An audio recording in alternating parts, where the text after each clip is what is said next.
De grote techshow wordt mede mogelijk gemaakt door Orange Cyberdefense. Van strategie tot uitvoer, jouw cybersecurity in vertrouwde handen.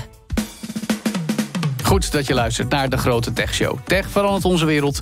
Hier hoor je hoe. Vandaag horen wij dat met z'n allen vanuit SAP. Het meest waardevolle Europese techbedrijf na ASML. En onlangs maakten ze daar bekend 20 miljard euro te steken in soevereine cloud-infrastructuur. Maar is daar echt sprake van volledige onafhankelijkheid van de Amerikanen?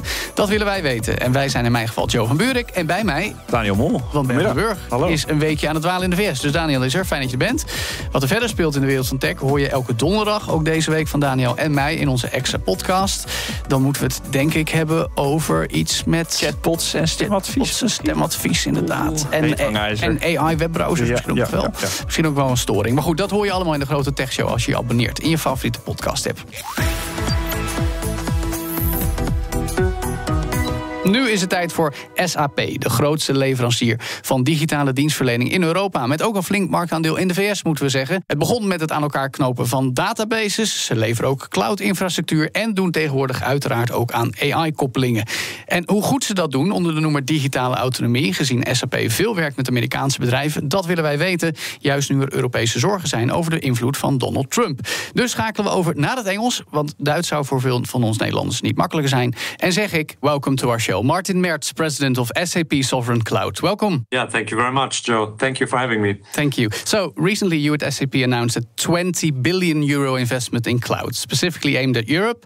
Now, as we all know, digital autonomy and sovereignty have become daily topics, given fears of American interventions. We've seen the ICC situation earlier this year, which has ruffled a lot of feathers. How does your investment guarantee an airtight solution regarding access to digital infrastructure and our data? Yeah, first of all, Joe, I believe in one thing when we talk about sovereignty, and this is, I think, very important to explain to people. It's about freedom of choice and it's about control. So when we talk at SAP about sovereign cloud, we really talk about these two topics, like giving our customers freedom of choice on just to pick the best innovation they want to pick, and on the other side also having the control about their data, having control about who's touching their data. So that's basically the core about that. Therefore, we defined 4 dimensions. We can maybe come later to that. But to answer your question, look, we are investing heavily in the overall setup, and we have several offerings.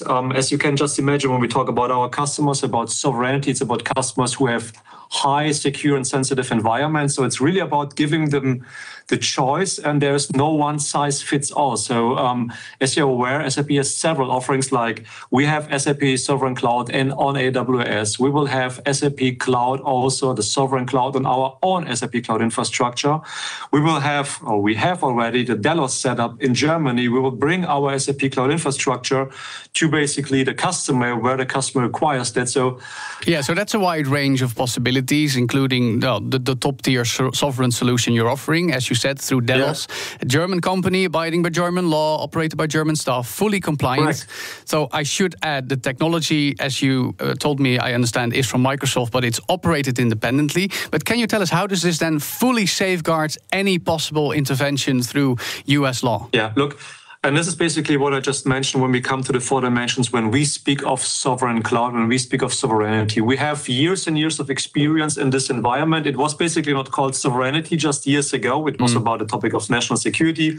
So SAP operates for a decade and more decade, for example, a very similar setup in the US, which is called SAP NS2, National Security Services, and company owned by SAP, but on the full supervision of the US government, where we operate in high, sensitive, and secure and other environments. Basically, when you talk about all these critical customers who are critical for the government in the US, they consume the best innovation we can provide them from SAP perspective. So there it is possible. We're doing it. So now, speaking of Delos, we basically have, from a legal perspective, the same setup. German company, as you perfectly mentioned already, run by a German national CEO. All of the employees, most of them security cleared by the government, fully owned by SAP. By the way, the data centers built by Microsoft are owned by us. So we buy these data centers at a certain moment, once they have all the certification in place that we are requiring. And then we bring our dimensions into that. And this is about data sovereignty. Simply explained, data stays in country. No matter data is leaving the country, full stop, that's ensured. We have operational sovereignty, maintenance, support. All the stuff working on these topics are basically nationals, or at least have a nationality that is accepted by the customer, and have, in most of them, it is required for our customers, a security clearance. Then it comes to technical sovereignty, things like when you think about control plane here is in country. Control plane is locally available for the government. And then we have let's not go into the encryption stuff and everything that we have in place. And then the last topic that basically you're referring to and everyone is talking about is legal sovereignty. It's about how do we exclude foreign ownership, control, and influence. Yeah. So the political debate that we have right now in Germany, but also in Europe, I would sometimes also say are very ideological. Yeah, I understand that, but we exclude it fully. Like we own the whole setup, so it's ours. So when the customer works with us, it works with SAP. Yeah, let's stay with Delos for a while. Thank you for that. You mentioned Microsoft a couple of times. Delos runs on partly Microsoft infrastructure. You mentioned you are still dependent on an American company. So how much of this is truly European sovereign? Yeah, again, as I said, data centers belong to us. So there is no infrastructure belonging to Microsoft, but it's completely owned by SAP. And I mean, same, you can also, let's stay with Delos, but also bring the AWS game into this game. So what we strongly believe is like we have a multi-cloud strategy. So we say, for sure, we could try and start to do everything by our own. Yeah, let's say Europe starts now to build their own hyperscalers, develop everything by themselves. I strongly believe this will not work. Yeah, we have innovation in place right now, and there I can just mention one thing because we're also operating in Australia. I like very much the approach there, built by and assemble. So there is a country and there are others who have a very pragmatic approach. They say like, let's build what we can do best. Okay, that's fine. But let's buy the best innovation that we have in place and then assemble it under our control. As much as control as we can provide, let's do that. Because the discussion right now, as you just brought it up, Joe and Dan, is about like, hey, okay, there is influence from the US. Yeah, there is for sure maybe the Cloud Act in place, the US Cloud Act, and all the other stuff going on. But I rather would like to really like the discussion when it's more about what is about the innovation that's going on in China and other countries?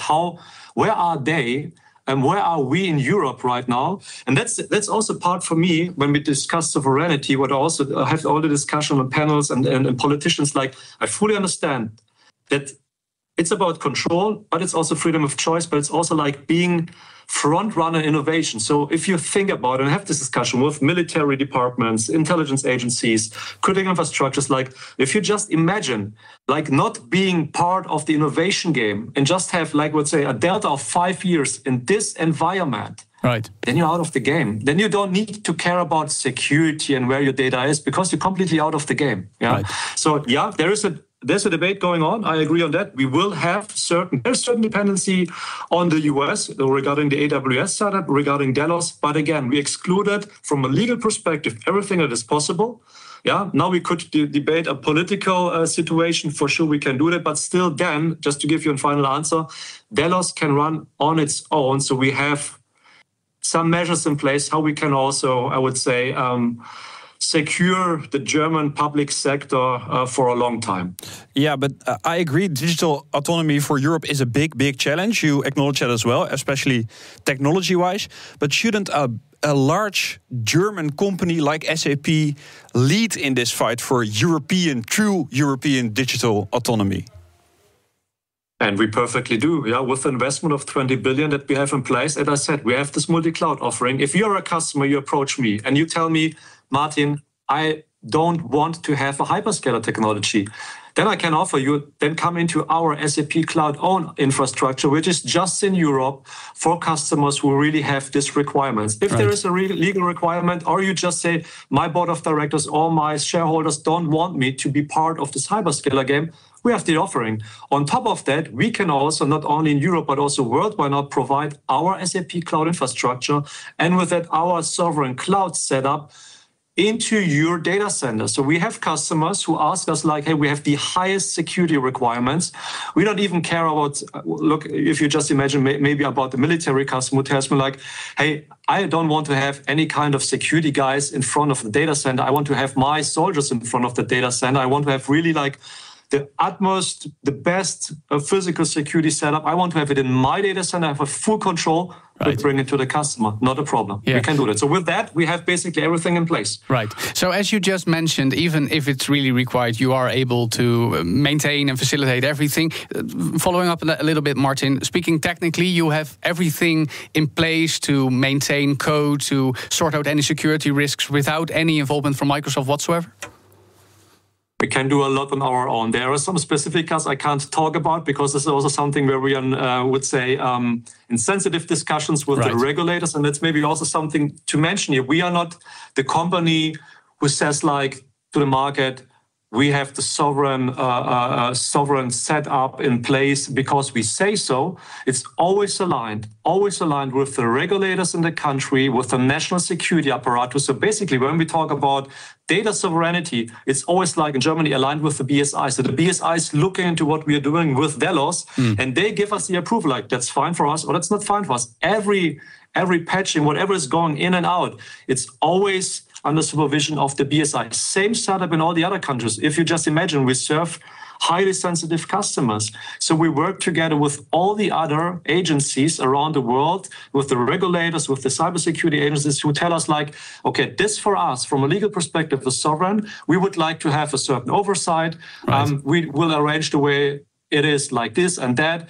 But this is something like where I say, I understand the discussion, it's perfectly fine, but we really follow national security rules in each and every country where we have this deployment. We praten zo verder met SAP na deze boodschap. En nu gaan we verder in gesprek met Martin Merz van SAP. So earlier this year, speaking of Microsoft, we had Microsoft President Brad Smith on our show, and he acknowledged there are indeed a couple of things that need to be addressed in the current situation. He specifically mentioned the lack of a data agreement between the US and the EU that connects with the American Cloud Act. Let's listen to what he said on our show. One of the things we're advocating for is what would be a Cloud Act agreement between the European Union and the United States. Yeah. So right after the Cloud Act was passed, if you go back to, say, 2018, 2019, the U.S. entered into an agreement with the U.K. The U.S. entered into an agreement with Australia. But there is not yet an agreement with the EU. And the reason is because the EU first needed to clarify its own law, which it did through what's called the E-Evidence Act. Now that that's done, the time is right. Now, Martin, we've not heard from this situation since, but can you tell us, how were you at SAP involved in these talks with the EU and the US? In general, I mean, I just met Brad Smith when he was here also in Germany, in Berlin. We had several discussions on exactly also this topic. So what I can tell you is the one thing. What I don't see is or let's put it that way, there is not so much rumor about sovereignty when it comes to the Five Eyes countries, because they share another understanding of how to share certain sensitive data. So when he speaks, for example, the US, Australia, Canada, and we could also include like ANZ, and then also Canada, for example, there's maybe another understanding of how we share information. When it comes to Europe, well, basically, all the political discussions going on how to share data, on how to interact with each other, I just can strongly recommend to every politician that let's find a way on how we have a trustful understanding of how we can work together. And what we should not do, I think what I see in Europe is, for example, if we compare it to other countries, is like there is a certain kind of over-regulation. Yeah, we see certain acts in place. We see, for example, also from an AI perspective, there's a lot of things going on. We support everything. We are part of these discussions. But what we always strongly recommend is like, let's think about regulations at all like a kind of sandbox approach. Like really like, let's give innovation a certain space in a very safe room where it can be developed, like AI or others. And then once we have something in place, let's include the regulator, let's include the lawyers, and then let's have an educated decision on what we really want to do with that. But what we tend to do in Europe, for example, is always like, let's have a regulation in place before we have the innovation in place, before we just started to do something. And I think this is something that we also discussed with Brad Smith, but also others like, I think we need to find a way to balance that in Europe. And the other thing is purely that it's not only about regulation. It's also a political topic that we have right now, and where I see customers who are very sensitive about what's going on in the US. And this is why we are also where we are right now with this national security topic, now called sovereignty, because we need to take care of, or these customers need to take care of their critical infrastructure. And they're in fear of like, what could happen in the US? How could a US cloud act or maybe a president impact their business, but also then basically, I would say, national security, prosperity, well-being of their nation. So I understand the debate going on, but it's a political debate where we just encourage everyone, like, let's come together, find a clever and smart way forward for each and every one of us. Yeah. Otherwise, we will end up in a regulation versus regulation show, and I think that will help no one. So, are the European politicians that are really pushing for digital autonomy for Europe really unrealistic, you think? No, they are not unrealistic. What I think is we should avoid is any kind of debate about ideological isolation. We had isolation in the past, in the history. Most of the countries just mentioned had it. And what I just remember from school, no way of isolation was successful in the end. Yeah. So I rather recommend to have, as I said, is it happening in Australia when we have this digital sovereignty debate or digital sovereignty and sovereign cloud debate, is really like, let's have this multi-cloud approach. You cannot just rely on one solution. Like, just even imagine, like, okay, and we have the situation we saw it, and let's deep dive into that one. We saw it also in the Ukraine, for example. Just imagine Europe is really in a kind of crisis, in a kind of war. Let's have this biggest, worst scenario that could happen. Yes. So then we have our own data centers, our own infrastructure in place. Everything is sovereign, right? That's fine. But maybe there is a situation where we would like to bring this data as soon as possible out of the country, what just happened also in the Ukraine, for example. So what's the plan B here, or the plan C? So what I would like to have is really a multi-cloud approach where we have all the scenarios reflected, so that we really look into a future where we say, let's do the most that we can do on our own, but let's also acknowledge there's other technology that could maybe give us a plan B in certain scenarios. And by the way, let's also have always innovation in our focus, not only isolation and I would say topics that would hamper and not help us in becoming, I would say, from a European perspective, a growing economy. Yeah. Yes, Martin, I totally agree with you on not making this something about ideology. We should work together. I totally agree. But don't you agree with me that something changed when Donald Trump came into power in the US with all the statements he made regarding European sovereignty? You are agreeing with me. You are okay with me. I'm okay with you, for sure. This is why we have this debate now going on. And honestly, as I said, in the US, we have this national. This is about national security. How does a nation or maybe a continent safeguard their prosperity, well-being, and security? As I said, in the US, 10, 15 years ago, we established NS2 as the US government wanted to consume the best innovation. Now we have similar setups in Europe, in Germany, in other countries here in Europe and around the world. It's called no longer national security, it's called sovereignty, because we just learned, hey, we can maybe not always rely on our partners worldwide. This is the political situation, that's for sure, but that's nothing new, honestly. Honestly, I'm very happy that we now think about the scenarios for the future in this situation where we are maybe just in, I would say just in, and it sounds so easy, but in this political debate about ideological things that could happen, and then in a war gaming where we say, if this happens, what is then? Instead of being really in a crisis, really being in a very, very bad situation, we just reconsider like, oh my God, we should maybe have focused more on innovation, on how we set up our cloud infrastructure, on how we talk about digital sovereignty, or not sovereignty, but digital setup at all in Europe.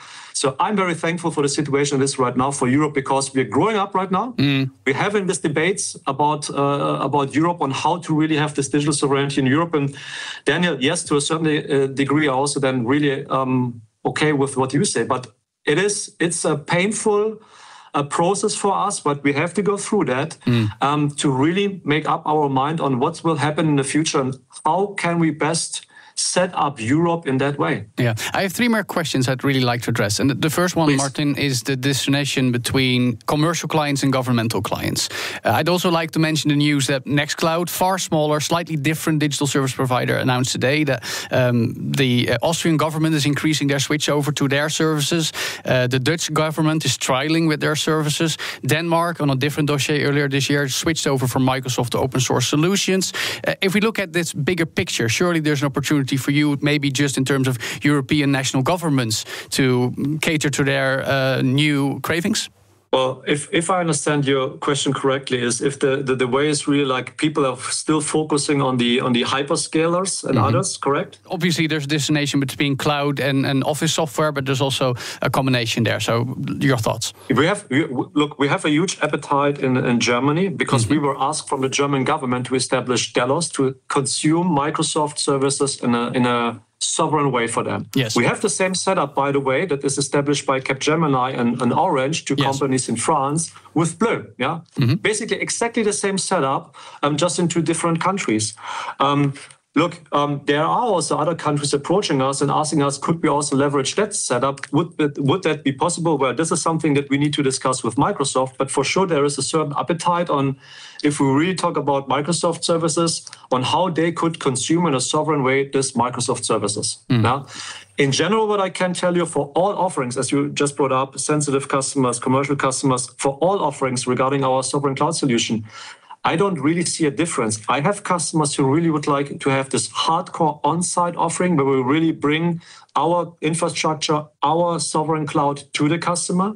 Same with basically customers on our infrastructure. Same with basically customers considering sovereign cloud on AWS, European sovereign cloud, and same with Delos. So from a pure customer, I would say, acknowledgement and what we see like regarding the request and the demand, I see no difference. There are customers still believing like, hey, I would like to scale. I would like to have as fast as possible innovation in place. I decide, for example, the AWS offering. And as I said, others who say like, never ever I will work with a US hyperscaler again. We have all that, yeah, but there is no difference. Like this offering is going like just double the time of three times more demand than the others. But it's really like, I would say it's really a mix. Yeah. So it's also in terms of capacity. So second to last question, you mentioned AI, you mentioned the variety of choice, also in cooperation with Capgemini. You offer AI services a wide range, including technology from OpenAI, but also Mistral. I'm really curious, Martin, which is more popular in European countries, OpenAI or Mistrals or any others? I would say both, and there will be others to come, and there will be some announcements in the future as well, where you also will hear other names. I mean, it's always also that demand that we say in Europe, and there is a demand for both. People are using OpenAI, people want to use Mistral.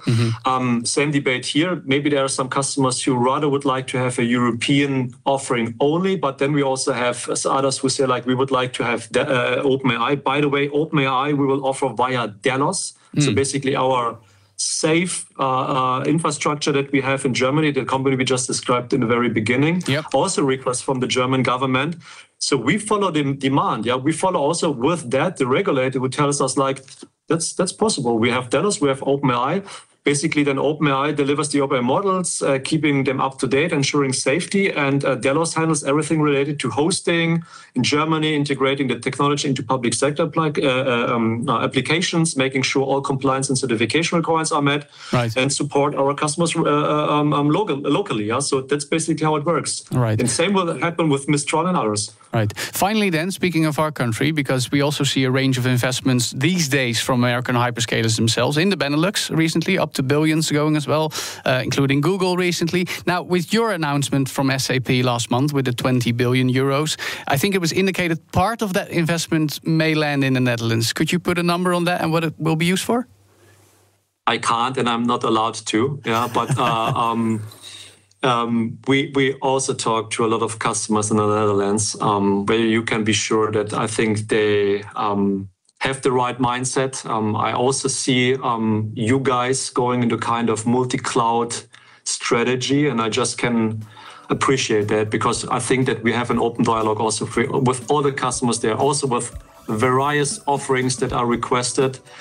But I would say I see a good step into the right direction for both sides. Right. Thank you for your time. Martin Merz, president of SAP Sovereign Cloud. Tot zover voor nu, maar luister de Grote Tech Show juist ook als podcast. Want vanaf elke donderdag onze analyse over wat er verder speelt deze week in tech. Dat allemaal in de Grote Tech Show als podcast te beluisteren via de app waar jij dat graag doet. Tot de volgende Grote Tech Show. Dag.